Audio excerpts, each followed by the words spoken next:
안녕하세요. 보험지식 저장소의 최민수입니다. 자, 제가 일단 감사 인사를 잠깐 드릴게요. 제가 유튜브를 시작한 지 아직 한 달이 좀 안 됐는데 어제 기록으로 구독자가 105명 되셨습니다. 정말 대단히 감사드리고요. 앞으로도 여러분들에게 도움이 될 만한 영상들을 열심히 업로드하도록 하겠습니다. 저에 대해서 잠깐만 말씀을 드리자면 저는 여러분들이 교통사고 피해자분들이 가장 싫어하시는 공제조합 출신의 대인 담당 출신입니다. 10년 정도 근무를 했었고요. 때문에 공제조합에 대해서는 저도 할 말이 많은데 오늘은 그 말씀은 드리지 않고 넘어가도록 하겠습니다. 자, 어제 어떤 분이 저한테 이런 말씀을 하셨어요. 다른 유튜브 영상에도 많은 내용들이긴 한데요. 합의금을 먼저 제한하면 안 좋은가요? 이런 질문을 하시더라고요. 그 질문은 저는 이렇게 답변을 드릴게요. 반은 맞고 반은 틀리다. 이렇게 말씀을 드리겠습니다. 자, 왜 그러냐면, 자, 여러분 보세요. 담당자가 예를 들어 전화가 왔다고 쳐요. 담당자가 먼저. 저 같으면 이렇게 했겠죠. 안녕하세요. 예, 보상 담당자입니다. 통화 가능하세요? 예, 지난번 교통사고 때문에 연락드렸고요. 치료 좀 잘 받으셨나요? 피해자가 네, 잘 받았습니다 하면 그러면 혹시 이 시점에 합의할 생각 없으신가요? 이렇게 물어보겠죠. 그럼 피해자분이 합의금 얼마 주실 건데요? 또 이렇게 물어보세요. 담당자가 그때 만약에 예, 저희가 생각하는 합의금은 위자료, 휴업손해, 향후치료비 해서 100만 원 정도 생각하고 있습니다. 이렇게 얘기를 했다 치죠. 자, 그런데 이 금액에 피해자분이 합의하시면 괜찮죠? 문제가 없어요. 근데 결렬되면요. 피해자분이 그 금액이 안 되겠습니다. 이렇게 말씀을 하시면 담당자 입장에서는 그러신가요? 그러면 치료 좀 더 잘 받으시고 저희가 또 나중에 연락 드리도록 하겠습니다. 이렇게 하고 전화 통화가 끝날 거 아니에요. 그리고 나서 일주일이나 한 열흘 정도 있다가 담당자가 다시 통화를 해요. 피해자분한테. 그럼 그때 피해자분이 어떤 생각을 하게 될까요? 최소한 이것보다는 조금 금액을 높여받아야 된다라는 생각을 너무나 자연스럽게 하실 거예요. 당연히. 심리가 그렇게 형성이 되잖아요. 이때 이 시점에 합의가 안 됐고, 이때 시점에 치료도 몇 번 더 갔고, 더 많은 시간들을 고생을 했는데, 이것과 같은 금액을 얘기하면 피해자분 입장에서는 완전히 자신을 우롱하는 것밖에 안 되잖아요. 장난치는 것도 아니고, 이런 생각들을 하게 될 수밖에 없어요.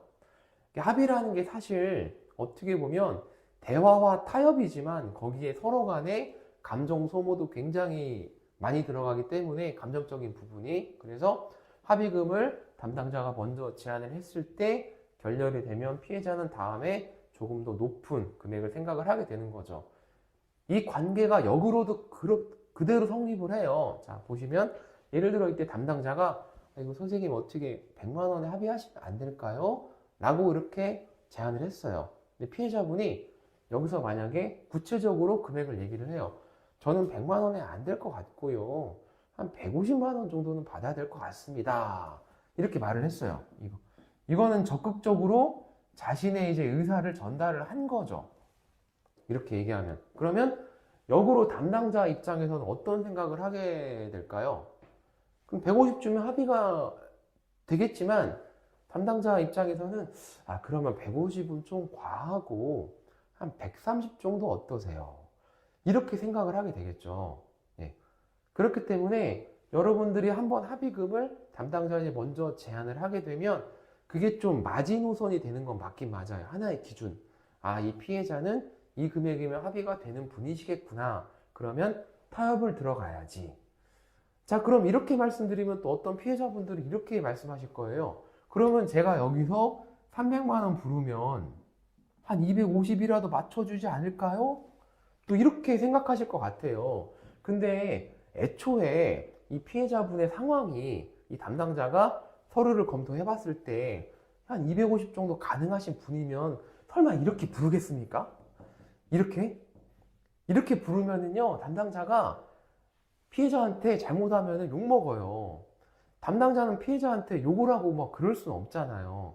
조금 담당자도 사람이니까 이게 좀 짜증이 날 수는 있겠지만 피해자는 담당자한테 화를 내는 경우도 많고, 뭐 욕까지는 아니어도 막 언성 높이시는 경우가 있는데, 피해자분이 아무리 보상 쪽에 근무하는 분이 아니라 하더라도 자신을 둘러싼 이 상황들이, 현재 상황들이 100의 합의가 될 것 같은 상황들은 아닌데, 뭐 차량이 대파가 됐다든지, 한 본인이 입원도 일주일 하고 통원치료도 한 달째 다니고 있는 그런 상황이라든지, 그런데 담당자가 100을 부르면 화밖에 안 나요. 그거를 어느 정도 경험 있는 담당자는 알기 때문에 상황을 고려해서 합의를 제안을 하지, 무턱대고 이렇게 금액을 다 얘기하는 건 아니에요.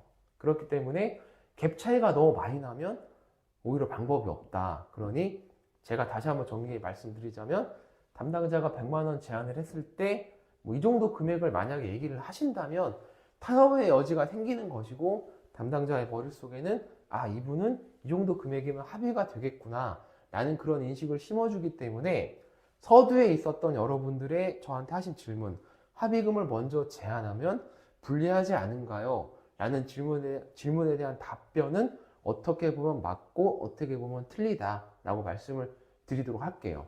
자, 그리고 이 부분도 다시 한번 정리하자면, 너무 많은 갭 차이를 얘기하시면 아예 여지가 없다 라고 보시면 될 것 같아요. 이 정도 줄 수 있는 사람을 담당자가 처음부터 이렇게 부르지 않는다, 이렇게 답변을 드리면서 오늘 영상은 여기서 마치도록 하겠습니다. 자, 지금까지 시청해 주셔서 대단히 감사합니다.